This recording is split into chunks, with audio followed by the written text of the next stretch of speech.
ನಮಸ್ಕಾರ. ನಾನು ರಮಾಕಾಂತ್ ನರಗುಂದ್ ಮತ್ತೆ ನಿಮ್ಮ ಮುಂದುಗಡೆ. ನನಗೂ ನನ್ನ ಹೆಲ್ತು ಸರಿ ಇರಲಿಲ್ಲ, ಹಾಗೂ ಇನ್ನೊಂದು ಸರ್ಜರಿ ಆಯಿತು. ನೀವೆಲ್ಲರೂ ನನಗೆ ಎಷ್ಟು ಆಶೀರ್ವಾದಗಳನ್ನು ಮಾಡಿದರೆ ಮೆಸೇಜ್ ಥ್ರೂ.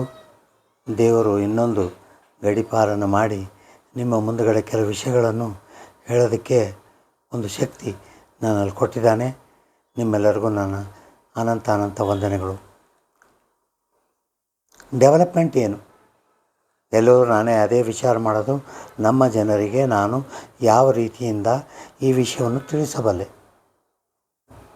ನಿಮಗೆ ಹೇಳಿದ ಪ್ರಕಾರ ಎಲ್ಲ ಥರದ ಕಾರ್ಯಕ್ರಮಗಳನ್ನು ಮಾಡಿಬಿಟ್ವಿ ನಾವು.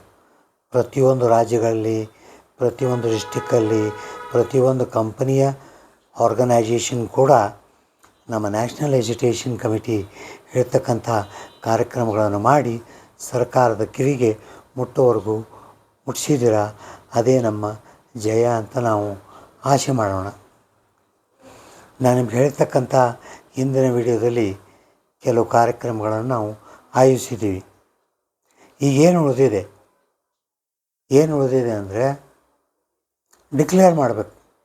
ನಮ್ಮದು ಯಾವ ಪೆನ್ಷನ್ ಕೊಡ್ತೀರಾ ಅದಕ್ಕೆ ಹೇಳೋಕ್ಕೆ ನಮ್ಮ ಒಂದು ಸೆಂಟ್ರಲ್ ಕಮಿಟಿ ಒಂದು ಮೀಟಿಂಗ್ ಮಾಡಿ ಒಂದು ಡಿಸಿಷನ್ ತೊಗೊಂಡ್ವಿ. ಏನಂದರೆ, ಯಾಕೆ ನಾವು ಪ್ರಧಾನಿಯನ್ನೇ ಕರೆದು, ಪ್ರಧಾನಿ ಮಂತ್ರಿ ಮೋದಿಜಿಯವ್ರನ್ನೇ ಕರೆದು ನಮ್ಮನ್ನು ಅಡ್ರೆಸ್ ಮಾಡಿ ಯಾಕೆ ಹೇಳಿಸ್ಬಾರ್ದು? ಇದೊಂದು ವಿಚಾರದಿಂದ ನನ್ನ ಹಳೆ ವಿಡಿಯೋದಲ್ಲಿ ಕೂಡ ನಾನು ಹೇಳಿದ್ದೆ.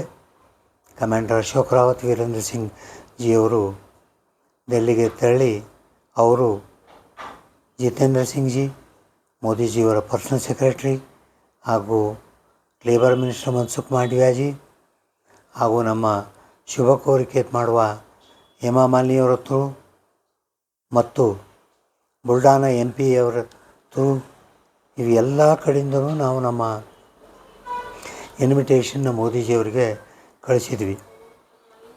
ಆಮೇಲೆ ನಮ್ಗೆ ತಿಳಿದ ಪ್ರಕಾರ ಯಾವುದೇ ಒಂದು ಸ್ಟೇಟಿಗೆ ಬರಬೇಕಾದ್ರೆ ಒಂದು ಪದ್ಧತಿ ಇರುತ್ತದೆ ಕೇಳೋಕ್ಕೆ. ಅದಕ್ಕೆ ಸ್ಟೇಟ್ ಚೀಫ್ ಮಿನಿಸ್ಟ್ರೇ ಇನ್ವೈಟ್ ಮಾಡಬೇಕು, ಅವನೇ ಎಲ್ಲ ಪ್ರೊವೈಡ್ ಮಾಡಬೇಕಾಗತ್ತೆ. ಪ್ರೋಟೋಕಾಲ್ ಒಂದಿರುತ್ತೆ.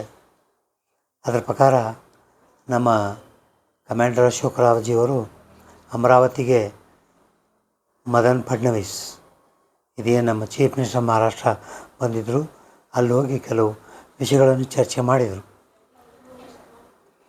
ಅವಾಗ ಅವರು ಕೂಡ ಹೇಳಿದರು, ಈ ವಿಷಯವನ್ನು ಗಂಭೀರವಾಗಿ ನಾವು ಪ್ರಧಾನಮಂತ್ರಿಗೆ ತಿಳಿಸಿದ್ದೀವಿ, ಹಾಗೂ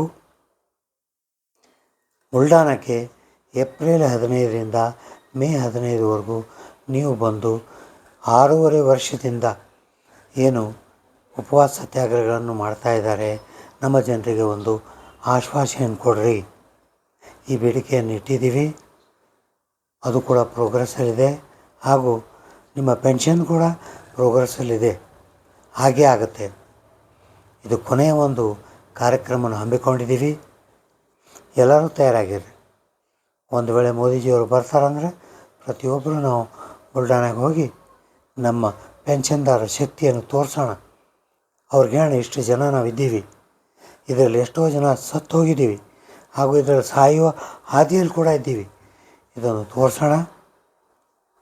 ನನ್ನ ಆಶೆಯ ಪ್ರಕಾರ, ನಮ್ಮ ಸೆಂಟ್ರಲ್ ಕಮಿಟಿಯ ಪ್ರಕಾರ ಏನಂದರೆ, ಮೋಸ್ಟ್ ಪ್ರಾಬಬ್ಲಿ ಇವರು ನಮ್ಮ ಕೆಲಸವನ್ನು ಮೇ 1st ವೀಕಲ್ಲಿ ಮಾಡಿಕೊಡ್ತಾರೆ.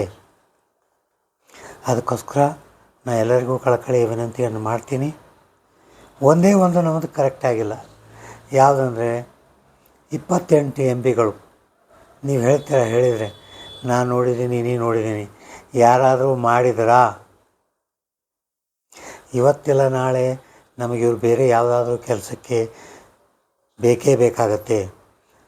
ನೀವು ಈ ಕಾರ್ಯಕ್ರಮವನ್ನು ಮುಂದಿಟ್ಟುಕೊಂಡು ಯಾವಾಗ MP ಬರ್ತಾನೋ ಅವಾಗ ಹೋಗಿ ಭೇಟಿಯಾಗ್ರಿ, ಕೇಳ್ರಿ. ಇದು ಮಾತ್ರ ಡಿಸ್ಕಂಟಿನ್ಯೂ ಮಾಡಬೇಡ್ರಿ. ಹಾಗೂ ನಮ್ಮ ಆಶೆಯನ್ನು ಪೂರೈಸಲಿಕ್ಕೆ ಮೋದಿ ಏನು ಆಶ್ವಾಸನೆ ಕೊಡ್ತಾನೆ ನೋಡೋಣ. ನೀವು ತಯಾರಾಗಿರಿ. ಇದು ಬುಲ್ಡಾನದಲ್ಲೇ ಆಗುತ್ತೆ ಈ ಕಾರ್ಯಕ್ರಮ. ನೋಡೋಣ, ಬಂದ ತಕ್ಷಣ ನಿಮಗೆಲ್ಲರಿಗೂ ನಾನು ತಿಳಿಸ್ತೀನಿ. ಎಷ್ಟೋ ವಿಡಿಯೋಗಳು ಬರ್ತಾಯಿದೆ, ಏನು ಯೋಚನೆ ಮಾಡಬೇಡಿ. ಹಾಗೇನಿದ್ರೆ ನಾನೇ ಫಸ್ಟ್ ಪರ್ಸನ್ ನಿಮಗೆ ಹೇಳ್ಕೊಡ್ತೀನಿ. ಇಷ್ಟು ಹೇಳಿ ನಿಮಗೆ 4 ಮಾತುಗಳನ್ನು ಮುಗಿಸ್ತೀನಿ. ನಿಮ್ಮ ಆಶೀರ್ವಾದ ನನ್ನ ಜೊತೆಗೆ ಯಾವಾಗಲೂ ಇರಲಿ. ಬೋಲೋ ಭಾರತ್ ಮಾತಾ ಕಿ ಜೈ.